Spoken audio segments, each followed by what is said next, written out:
I know some of you out there would love me to wear a tinfoil hat so you can carry on laughing, mocking and being disappointed in me. But before you do, let me tell you why I came to the decision that we may have been lied to. Maybe I just didn't buy this fairy dust sprouting model. No stars backdrop and magic camera panning up by remote control. Maybe I just couldn't believe this build quality of this piece of junk could withstand the -10 torr vacuum, let alone make it all the way to the command module. Or there's the spacesuit. I realised it just couldn't withstand the vacuum and that it would do this. I learned the power of a vacuum. I learned that landlines couldn't call all the way to space. And then I caught them dropping things like gravity existed on the ISS. I watched them use VR for fun. I watched them use VR with glitches. I even watched them forget to turn on the VR.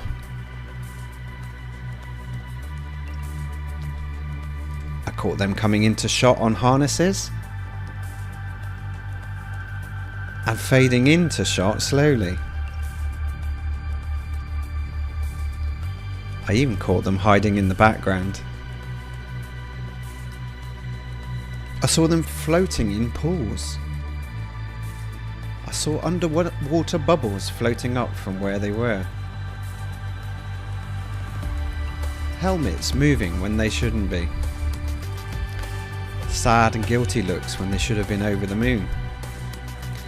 I saw shadows coming from 3 different light sources when the sun should have given us 1. They lost the tech and the tapes. I'd go to the moon in a nanosecond.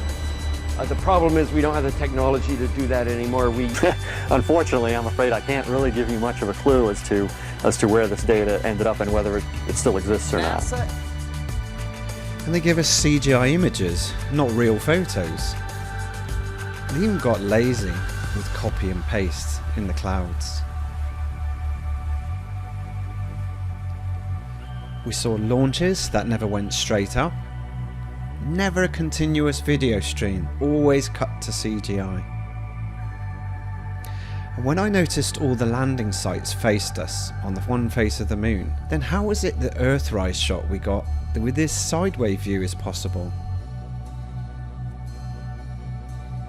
Then there's the Van Allen belts. As we get further away from Earth, we'll pass through the Van Allen belts, an area of dangerous radiation.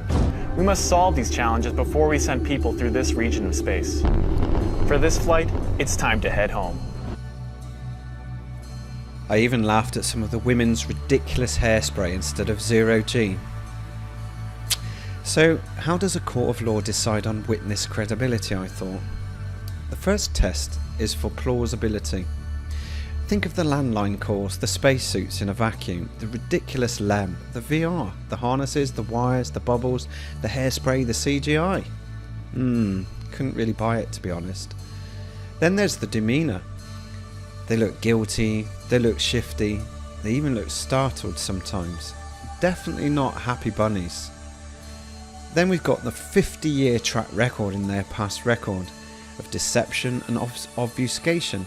Time and time again, it's so easy to find. Corroboration, every time you look at a launch or a mission, you find something else which isn't correct. Then finally, you have the motive. The budget, $56 million a day, control of space, prop up the heliocentric model, hide a creator, take away your personal power. If you don't know where you are, you're confused and disempowered. Take your pick. Once a witness has been caught lying, they are deemed not credible, and if they lie in court, they are guilty of perjury. And we've never had the press, the US government or the Department of Defense lie at all, have we? So after watching this, you still want to buy me a tinfoil hat and laugh and mock. Think of the millions of us who have now woken up to the lie, and maybe we just don't believe what we've been told anymore.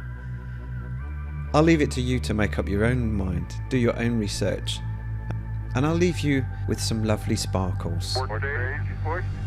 Engine arm is empty. Okay, I'm going to get the pro.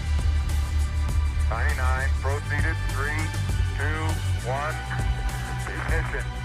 Right away, Houston. Vector good. Ag thought.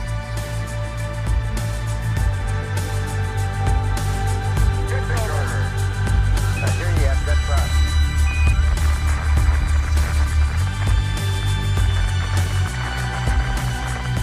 Okay, 30 seconds. 308 your number. Take down through 1,500 feet and 8 dot looks good. Thanks for watching and think for yourself.